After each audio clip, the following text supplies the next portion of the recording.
It's midnight on the East Coast. You're looking live at the Capitol. Our breaking news tonight, the government of the United States of America has shut down. It hasn't happened for 17 years, but now it has. We'll see the effects almost immediately.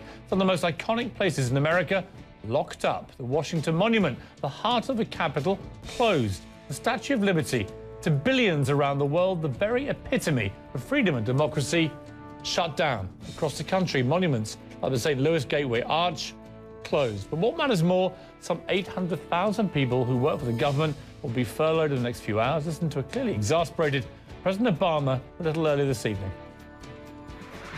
A shutdown will have a very real economic impact on real people right away. So now it's happened. What are the numbers? Well, the shutdown could cost the U.S. economy roughly $1 billion a week in lost pay for federal workers. The total impact could be 10 times greater. There are estimates of 3 or 4 week shutdown could cost the economy up to $55 billion. If anyone can make sense of this, Wolf can. Wolf, I'm hoping that you can make sense of this, because to me, a British guy over here as a great guest of your great country, I find this utterly baffling.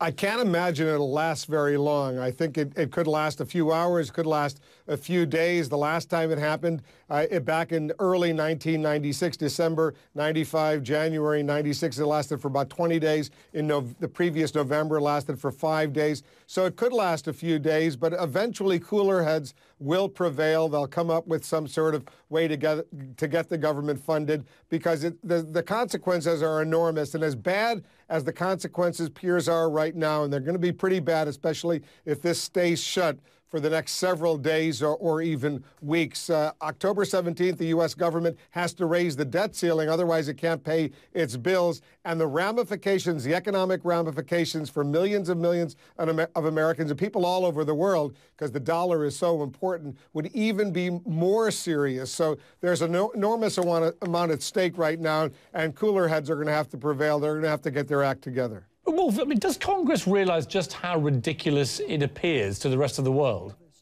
It depends on, who you're talking to. Nobody wants a government shutdown. The Democrats don't want it. The Republicans don't want it. But they're fighting right now over what so many Republicans believe is an abomination. The health care reform law that the president signed into law was passed by the House, passed by the Senate, approved as constitutional by the United States Supreme Court. It's now the law of the land. In fact, today, October 1st, people can start signing up to get insurance, people who didn't have insurance, people who had pre-existing conditions. So, but for a lot of these Republicans, they hate it, and they're willing to see the government shut down unless there can be some substantive changes. And the Democrats say, the president say no way, there aren't going to be any changes, with them pointing to this government shutdown as a threat. So it's going to continue a little bit. Let's see how long it lasts.